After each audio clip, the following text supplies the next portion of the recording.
चाहे भगवान ब्रह्मा हो, चाहे भगवान शंकर हो, चाहे भगवान विष्णु हो, बिना गुरु के कल्याण नहीं होता, चाहे भगवान क्यों ना हो। लेकिन ध्यान देने की बात यह है कि हम गुरु किसे बनाएं। हा? मेरे से प्रश्न कर देते हैं लोग आकर के, महाराज गुरु किसे बनाएं? हा? गुरु बनाने के लिए सबसे पहले अपने और गुरु के नजदीकी संबंध होने चाहिए। ध्यान देना, ये नहीं कि आप छोटे परिवार से हैं और आपने किसी बड़े गुरु को पकड़ लिया। बड़े गुरु जानते हो कौन कौन जानता है?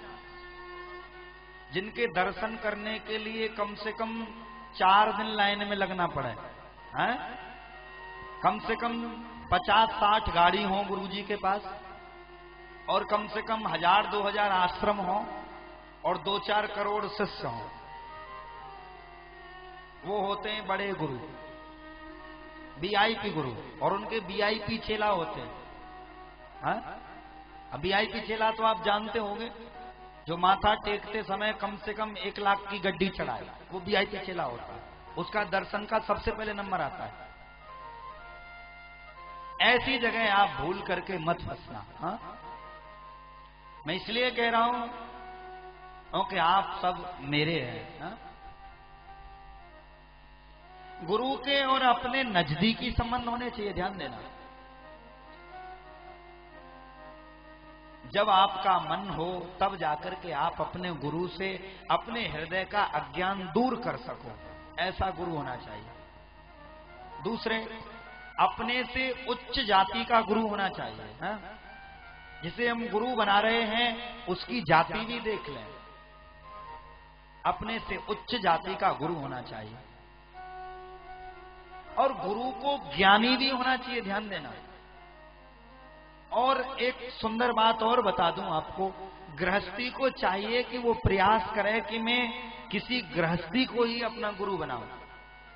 आपने किसी सन्यासी को गुरु बना लिया तो वो आपको गृहस्थ के बारे में कोई उपदेश नहीं कर सकता। और अंततः एक बात ध्यान रखें, गुरु ने जो मंत्र दिया है उस मंत्र पर हमारी परम श्रद्धा और परम विश्वास होना चाहिए। गुरु के मंत्र पर श्रद्धा होगी, मंत्र पर विश्वास होगा तो आपका कल्याण निश्चित है। ध्रुव जी ने नारद जी के चरणों में प्रणाम किया और नारद जी ने ध्रुव जी को बड़ा सुंदर मंत्र दिया। ओम नमो भगवते वासुदेवाय।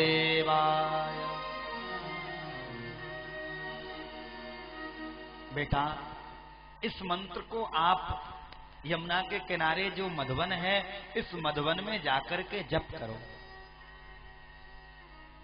और आदरणीय ध्रुव जी महाराज ने मधुवन के अंदर प्रवेश किया है और ध्रुव जी महाराज ने इस मंत्र का जप करना आरंभ किया है।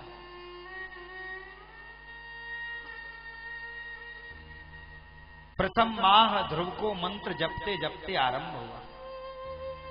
पहले महीने में ध्रुव जी महाराज कुछ फल तोड़ लेते हैं और 3 दिन में फल खाते हैं और लगातार इसी मंत्र का जप चलता रहता है। परमात्मा नहीं आए। ध्रुव जी को तपस्या करते करते दूसरा महीना आरंभ हुआ। ध्रुव जी ने नियम बदल दिया और अब 6 दिन में केवल वृक्षों से पत्ते तोड़ करके खाते हैं और इसी मंत्र को जपते रहते हैं। ध्रुव जी की तपस्या का 3रा महीना आरंभ हुआ।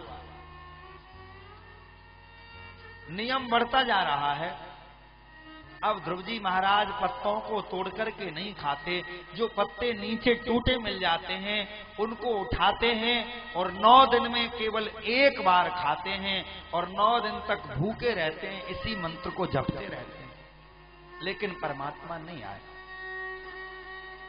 ध्रुव जी की तपस्या का 4था महीना आरंभ हुआ।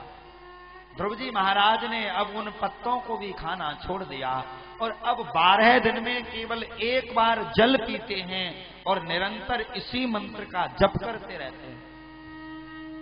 4 महीने पूरे हो गए लेकिन परमात्मा नहीं आया।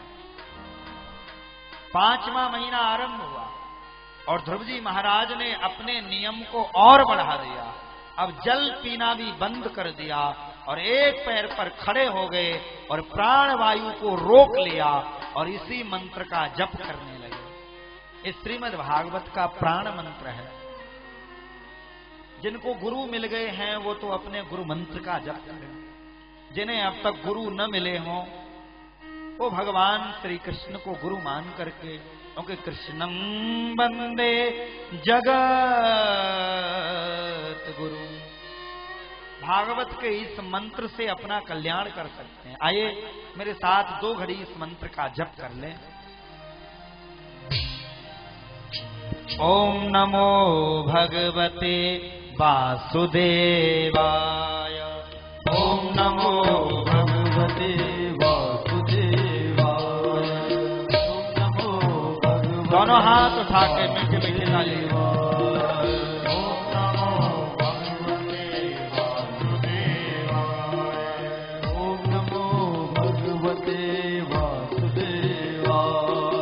वासुदेवाय मेरो नंद नंदनाय। वासुदेवाय मेरो नंद नंदनाय। वासुदेवाय मेरो नंद नंदनाय। वासुदेवाय मेरो नंद नंदनाय। ओम नमो भगवते वासुदेवाय। ओम नमो भगवते सभी गाएं हरि बोल।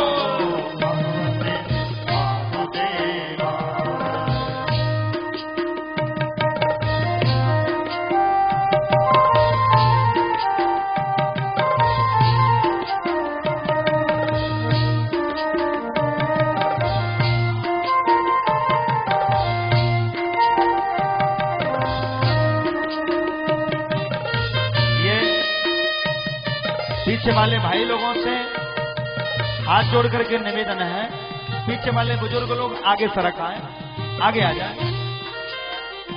और इधर के जो भाई लोग, खास करके हमारे चाचा जोगिंदर सिंह जी, उधर से सभी को लेकर के यहाँ आ जाए। वो माताओं का डिपार्ट है, आप यहाँ बैठना चाहिए आप लोगों को। यहाँ आ जाए सभी। ओम नमो भगवते वासुदेवाय। ओम नमो भगवते वासुदेवाय।